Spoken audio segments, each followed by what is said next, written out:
Presidente, deputado Giovanni Queiroz aqui, senhor presidente. Senhor presidente, o Partido Verde vota não. PV vota não. Senhor presidente, nós parlamentares não temos o direito de negar ao povo brasileiro e aos produtores rurais que aqui se instale uma comissão especial para discutir a PEC que diz respeito à questão indígena. Uma questão grave do interesse de todos nós. Nós queremos a proteção do índio, de igual forma queremos a proteção do produtor rural e o direito de propriedade. Por isso eu, como deputado que votei a obstrução, peço aos nossos parlamentares amigos, companheiros, que tenham o mesmo entendimento de que nós temos que fazer prevalecer o Congresso Nacional. Na sua independência, votemos com obstrução para que o presidente da Casa assuma a condição de cumprir a palavra e instalar essa comissão especial. Acabou de falar o deputado Giovanni Queiroz. Deputado Bernardo Santos. Senhor presidente, a minoria muda por obstrução. Senhor presidente, deixa eu colocar para o senhor, lá no Pará, em Redenção, no sul do Pará, não está faltando médico. Falta hospital, falta leito, falta a condição mínima do cidadão ser atendido uma perna quebrada, que demora 3 meses, porque não tem leito. O ministro da Saúde devia liberar o dinheiro que eu coloquei no orçamento para a Redenção, para ampliar o hospital. Tem gente morrendo nas filas para fazer hemodiálise, porque não tem máquina para fazer hemodiálise. É essa vergonha que se vive no Brasil. Agora, não é isso o fundamental. O fundamental que se vota aqui, senhor presidente, é que nós estamos homologando o trabalho escravo nesse país. Nós estamos agora, a partir de hoje, não tem pessoal para vir aqui falar em trabalho escravo. Trabalho escravo que está sendo homologado por eles, quando subscrevem a proposta do governo de repassar o dinheiro para o governo cubano, que vai dar para as famílias lá 10%, mais 10% para o médico que aqui está, e 80% não se sabe para onde vai. É essa vergonha com a qual estamos aqui nos submetendo hoje. É uma vergonha para esse... Presidente, eu queria... Vergonha para o Parlamento e para o Brasil. Subscrever essa proposta indecente. Não existe aqui nenhum complô a favor dos médicos brasileiros, não. Nós estamos indignados com a forma com que o Brasil se comporta ante a outras nações, que lá escravizam seus cidadãos, não lhes dão a liberdade de ir e vir. E aqui mandam para o Brasil, para que escravizá-los às nossas custas, na nossa fuça. Uma vergonha que nós deveríamos ter de ter aqui os trabalhos escravos. Vem aqui hoje o governo nos propor que subscrevamos isso. Somos contra. E o nosso PDT deveria estar aqui votando sim, para nós podermos dificultar a votação dessa matéria. E não votar isso, porque isso é indecente. Isso é imoral para o Brasil. Muito obrigado, senhor presidente. São que hoje ainda tem votação. Deputado Giovanni, muito bem. Deputado Giovanni Queiroz. Deputado Giovanni Queiroz, PDT, fazendo comunicações parlamentares. O senhor tem 10 minutos.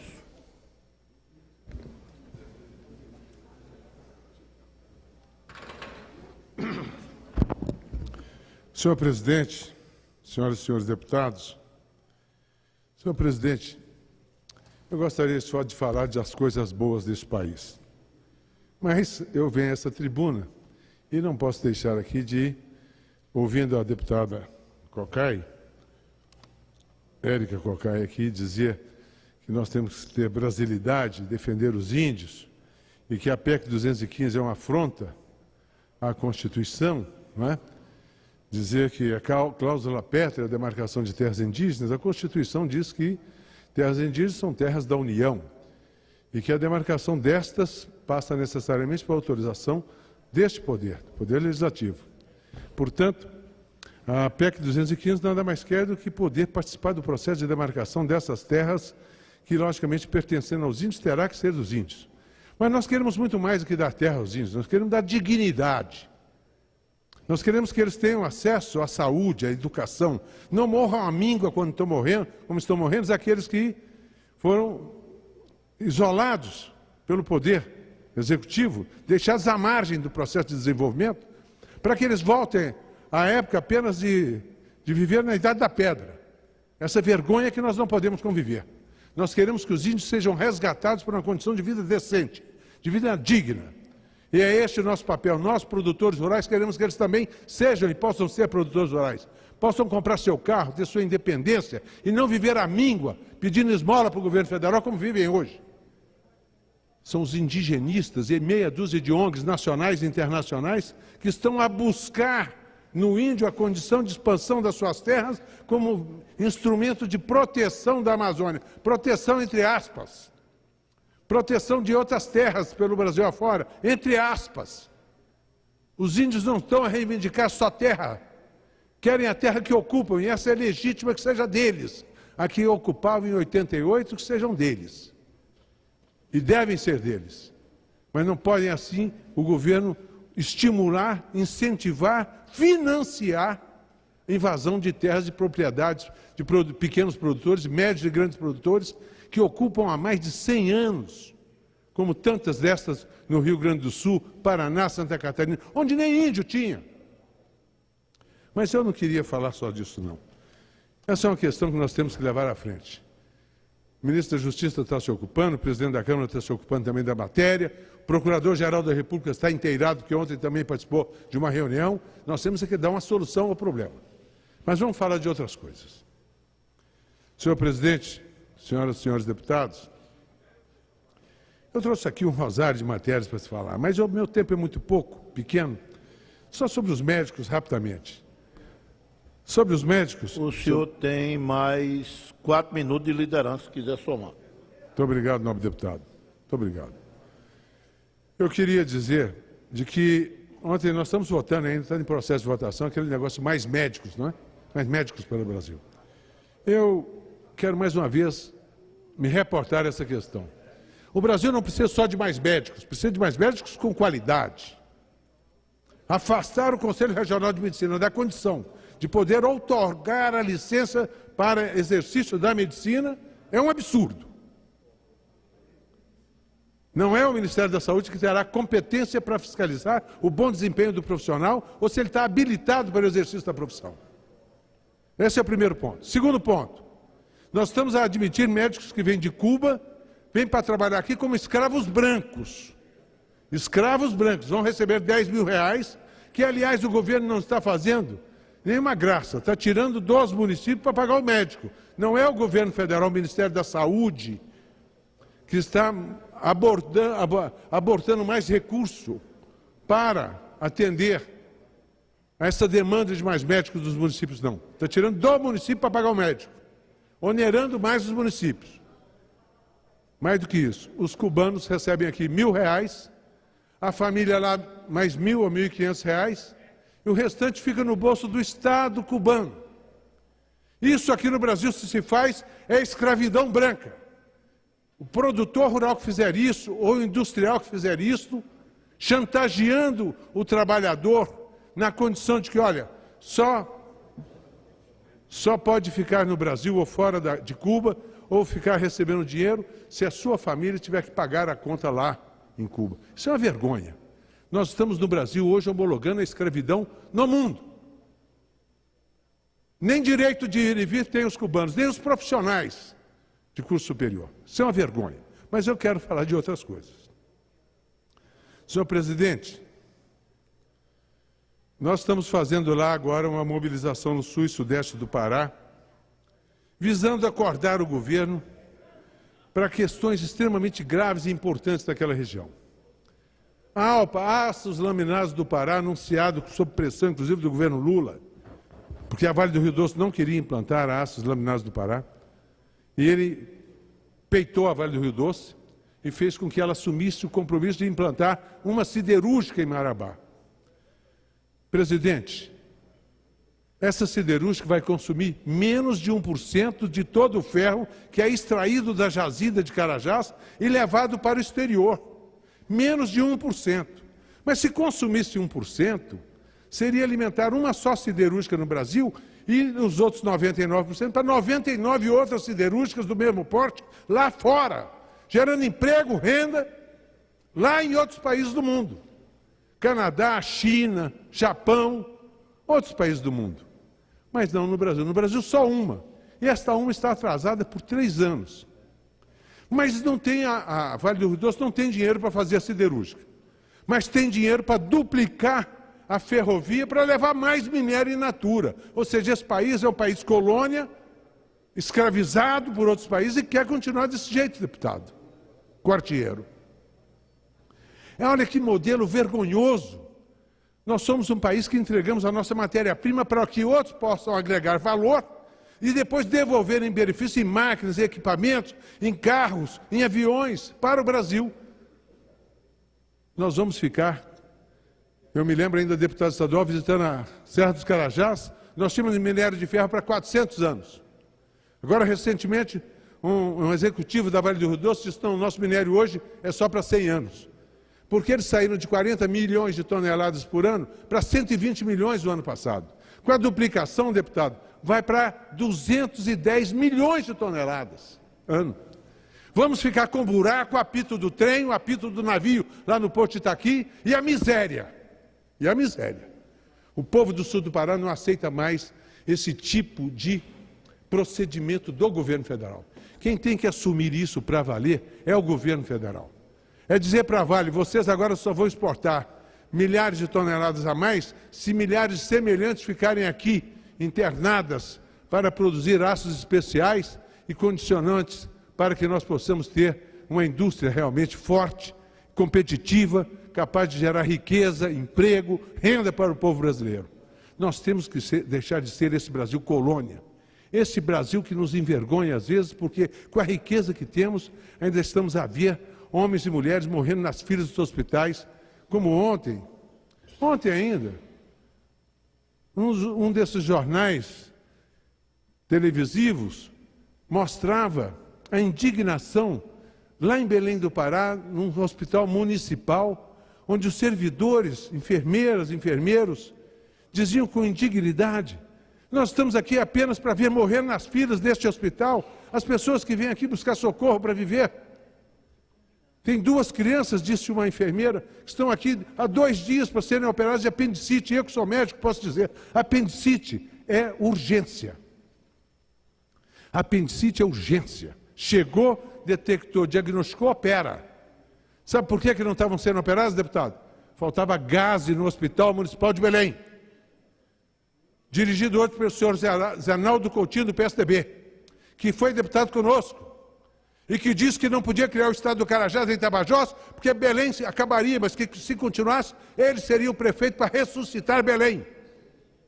Está deixando morrer na fila dos hospitais, dito pelos servidores do Hospital Municipal de Belém. Olha que vergonha. Que vergonha.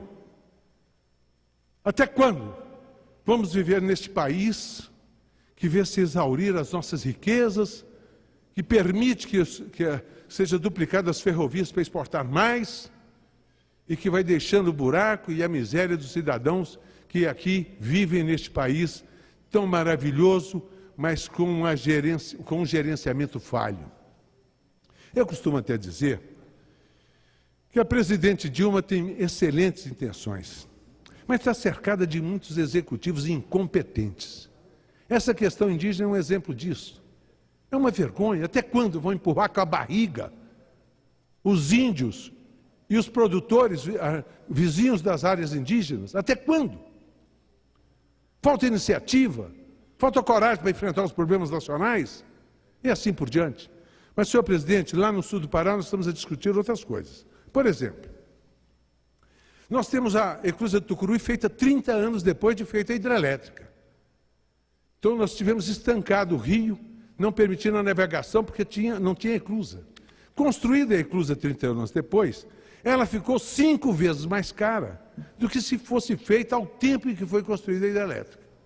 Isso dito por técnicos e profissionais do Ministério dos Transportes. Não sou eu, médico apenas e leigo na matéria, a dizer, não.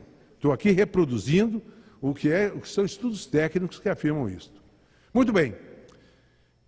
Mas feita a eclusa, falta então um canal do Lourenção, chamado de 40 quilômetros de Pedral, que precisa ser feito um canal para que a navegação se possa efetuar por 12 meses, as 24 horas do dia e os 12 meses do ano.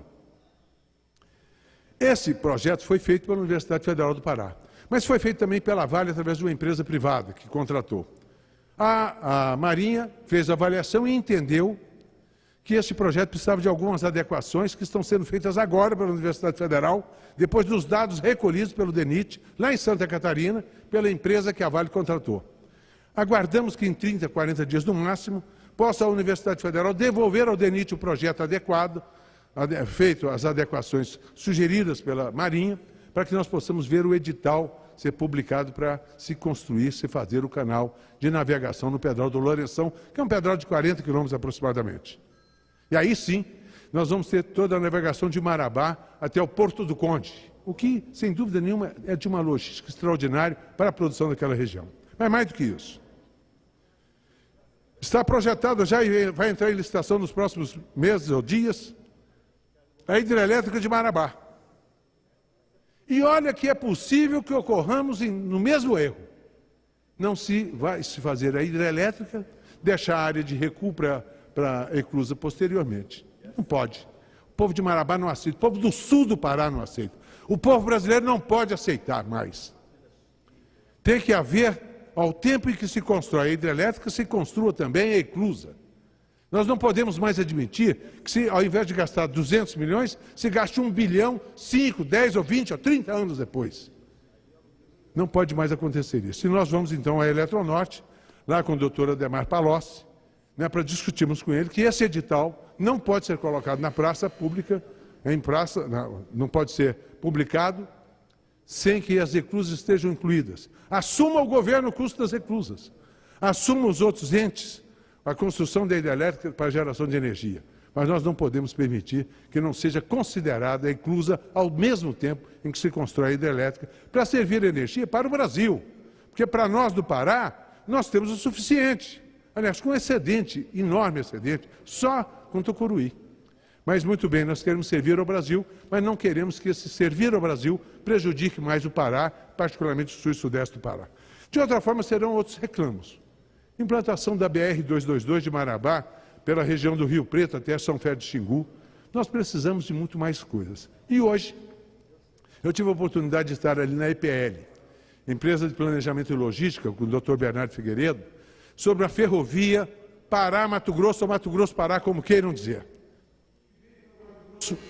Só para concluir, senhor presidente, vem pelo Mato Grosso, Margiana BR-158, 800 quilômetros mais ou menos, dentro do Mato Grosso, mais 1.000 quilômetros pelo Pará, até Marabá e depois, no segundo momento, até o Porto Conde e depois até o porto lá do Espadarte, mais ao norte, já em Mar Aberto, no município de Curuçá. Iniciativa da Assembleia Legislativa do Mato Grosso.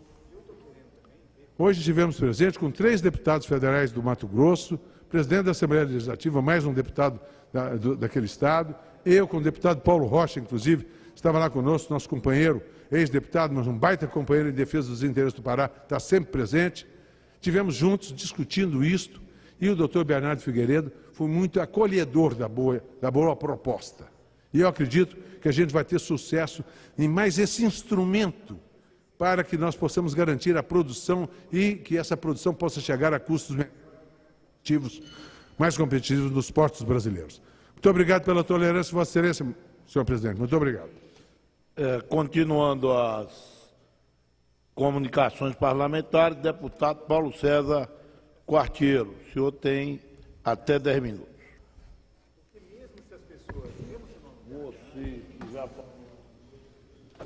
Senhor presidente, senhoras e senhores deputados, teve um encontro lá em Boa Vista e na Guiana de um comitê binacional Brasil-Guiana que visa levar obras de infraestrutura para a República Cooperativa da Guiana. Isso foi notícia do jornal Folha de Boa Vista de quinta-feira, 26 de setembro de 2013. Minuto, por gentileza. O senhor tem um minuto para fazer brevíssima comunicação. O Comitê Nacional de Defesa do Petróleo pergunta: o petróleo é nosso? E fará aqui no dia 15 um debate amplo com várias autoridades para discutir isso. O pré-sal é nosso? E estará presente nesse encontro, como palestrante, Fernando Siqueira, engenheiro do Clube de Engenharia e vice-presidente da AEPET, Carlos Lessa, economista, ex-reitor da Universidade Federal do Rio de Janeiro e ex-presidente do BNDES. Ainda o senhor Hildo Luiz Sauer, professor da USP e diretor da Petrobras. Ainda presente José Sérgio Gabrielli, economista, ex-presidente também da Petrobras. Paulo César Ribeiro Lima, economista, consultor da Câmara dos Deputados, é engenheiro formado pela Universidade Federal de Minas Gerais. Paulo Metri, engenheiro, trabalhou na financiadora e estudos de projetos do governo federal. E Pedro Antônio Dourado de Rezende, matemático e professor da Universidade de Brasília. Isso agora, dia 15, às 9 horas, aqui.